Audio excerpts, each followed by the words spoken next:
Sir ಹೇಳಿ sir ಏನಂತಿರೋದು? Sir ಏನಂತೀವಿ ಅಂದರೆ ಇಷ್ಟು ಮಳೆನಲ್ಲೂ ಕೂಡ ಇವತ್ತು ಅವ್ರ ಮನೆ ಬಾಗಿಲಲ್ಲಿ ನಿಂತಿದ್ದೀವಿ ನೋಡಿ, ಅವ್ರ ಮನೆ ತೋರಿಸಿ.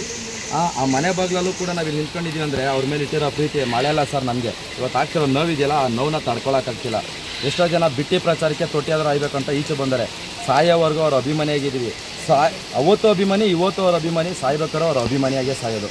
ಯಾವತ್ತೂ ಅವ್ರನ್ನ ಬಿಟ್ಕೊಡಲ್ಲ ಸರ್. ಅವ್ರು ಎಲ್ಲಿದ್ದರೂ ಅವ್ರ ಜೊತೆ ನಾವು ಇದ್ದೇ ಇರ್ತೀವಿ, ಯಾವತ್ತೂ ಬಿಟ್ಕೊಡೋ ಮಾತಿಲ್ಲ ಸರ್. ಈ ಮಳೆನಲ್ಲಿ ನಿಂತ್ಕೊಳ್ಳೋದೇನಿದೆ ಸರ್, ಒಬ್ಬ ಅಭಿಮಾನಿ ಇಷ್ಟು ಜೋರು ಮಳೆ ಹೌದಲ್ವಾ, ನಿಂತಿದ್ದೀವಿ ಅಂದರೆ ಯೋಚನೆ ಮಾಡಿ ಸರ್. ಇವತ್ತು ಬೇಲ್ ಆಗಬೇಕಾಯ್ತು, ನಿಜ ಬೇಲ್ ಆಗಿದ್ರೆ ಹಬ್ಬ ಮಾಡ್ತಿದ್ದೀವಿ ಸರ್. ಬೇಲ್ ಆಗಿಲ್ಲ, ನಿಜವಾಗ್ಲೂ ಕಾನೂನು ತಲೆಬಾಗಬೇಕು. ಅದೊಂದು ನೋವಾಗ್ತಿದೆ ನಮಗೆ. ನಿಜ ನಮ್ಮ ದೇವ್ರನ್ನ ನಾವು ಮಿಸ್ ಮಾಡ್ಕೋತಾ ಇದ್ದೀವಿ. ಒಂಥರ ತುಂಬ ನೋವಾಗುತ್ತೆ ಸರ್. ಸರ್ ಇವತ್ತು ಕೆಡ್ದಾಗಿರ್ಬೋದು, ನಾಳೆ ಒಳ್ಳೆ ದಿನ ಬಂದೇ ಬರುತ್ತೆ. ಆ ಒಳ್ಳೆ ದಿನಕ್ಕೆ ಕಾಯ್ತಾ ಇದ್ದೀವಿ ಸರ್ ನಾವು. ದರ್ಶನ್ ಅವ್ರು ಮತ್ತೆ ಜೈಲೊಳಗೆ ಹೋಗ್ತಿದ್ರೆ ಲೈಕ್ ಈ ವಿಚಾರದಲ್ಲಿ ನಿಮ್ಗೆ ಎಷ್ಟು ಬೇಜಾರಿದೆ? ನಮಗೆ ತುಂಬ ಬೇಜಾರಾಗ್ತಿದೆ. ನಾವು ಈ ರೀತಿ ಒಂದು ಇದನ್ನು ನಿರೀಕ್ಷೆ ಮಾಡಿರಲಿಲ್ಲ. ಬಟ್ ತುಂಬ ಬೇಜಾರಿದೆ.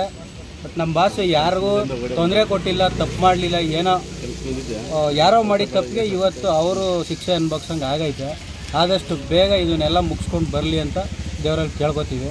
ನಮ್ಮ ಭಾಷೆ ಎಲ್ಲ ಹೀರೋಗಳಿಗಿಂತ ಒಂದು ಪಟ್ಟು ಮೇಲೆ ಬೆಳೀತಾರೆ, ಖಂಡಿತ ಟಾಪ್ ಒನ್ನಲ್ಲೇ ಇರ್ತಾರೆ. ಇವಾಗಲೂ ಇದ್ದಾರೆ, ಇನ್ನು ಮುಂದೆ ಈ ಜನ ಬೇರೆಯವರು ಎಷ್ಟು ತುಳಿಬೇಕು ಅಂತ ಮಾಡ್ತಾ ಇದ್ದಾರೋ ಅವ್ರು ಇನ್ನೂ ಜಾಸ್ತಿ ಬೆಳೀತಾರೆ ಹೊರತು ಯಾರು ಅವ್ರನ್ನ ತುಳಿಯೋಕ್ಕಾಗಲ್ಲ. ಇನ್ನು ಓಕೆ, ಈಗ ಸಡನ್ನಾಗಿ ಇದು ಮೊನ್ನೆ ರೀಸೆಂಟಾಗಿ ರಮ್ಯಾ ಅವ್ರ ವಿಚಾರ ಆಗಿರಲಿ ಮತ್ತು ಪ್ರಥಮ್ ಅವ್ರ ವಿಚಾರದಿಂದನೇ ಇದೆಲ್ಲ ಆಗಿರೋದು.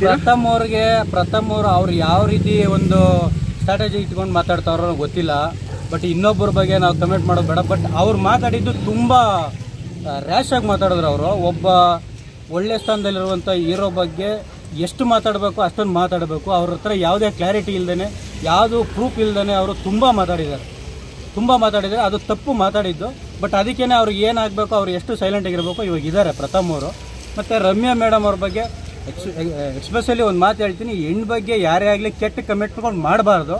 ಬಟ್ ಯಾರೋ ಮಾಡಿರೋದಕ್ಕೆ ಎಲ್ಲರೂ ದರ್ಶನ್ ಅಭಿಮಾನಿ ಒಳ್ಳೆ ಅಂತ ಹೋಲಿಕೆ ಮಾಡ್ತಿದ್ದಾರೆ, ಅದು ತಪ್ಪು ಅಂತ ನಾನು ಹೇಳ್ತೀನಿ. ಖಂಡಿತ ಆ ಕೆಲಸನ ಯಾರೂ ಮಾಡಬಾರ್ದು. ಓಕೆ, ಸೊ ಖುಷಿ ಇತ್ತು ನಮಗೆ. ಬಾಸು ಹೊರಗಡೆ ಇದ್ದಿದ್ರೆ ಇನ್ನೂ ಖುಷಿ ಇರ್ತಿತ್ತು ನಮಗೆ. ಬಾಸ್ ಬರ್ಬೇಕು ಸರ್, ಆದಷ್ಟು ಬೇಗ ಬರಲಿ, ಸಾಂಗು ರಿಲೀಸ್ ಆಗಲಿ, ಎಲ್ಲರೂ ನೋಡ್ತೀವಿ ಸರ್. ಓಕೆ, ಸಪೋರ್ಟ್ ಮಾಡ್ತೀವಿ ಖಂಡಿತ. ಯಾವಾಗಲೂ ದರ್ಶನ್ ಸರ್ಗೆ, ದರ್ಶನ್ ಅಣ್ಣಗೆ ನಮ್ಮ ಸಪೋರ್ಟ್ ಇದ್ದೇ ಇರ್ತದೆ. ಓಕೆ, ಇವತ್ತು ಅವ್ರು ಯಾವತ್ತಿದ್ರು ನಮ್ಮ ಬಾಸು, ನಾವು ಅವ್ರ ಅಭಿಮಾನಿ. ಓಕೆ, ನೀವು ಎಷ್ಟೊತ್ತಾಯ್ತು ಇಲ್ಲಿ ದರ್ಶನ್ ಸರ್ ಮನೆ ಹತ್ರ ಬಂದು? ನಾವು ಸುಮಾರು ಒಂದು 1.5 hour ಇಲ್ಲಿ. ಓಕೆ, ಇವತ್ತು ಅವ್ರು ನೋಡ್ಬೇಕನ್ನೋ ಆಸೆ ಇದೆಯಾ ನಿಮಗೆ? ತುಂಬ ಇದೆ, ಬಟ್ ಇಲ್ಲಿಗೆ ಬರೋದು ಡೌಟ್ ಇದೆ. ನೋಡೋಣ. ಓಕೆ, ನೋಡಿ.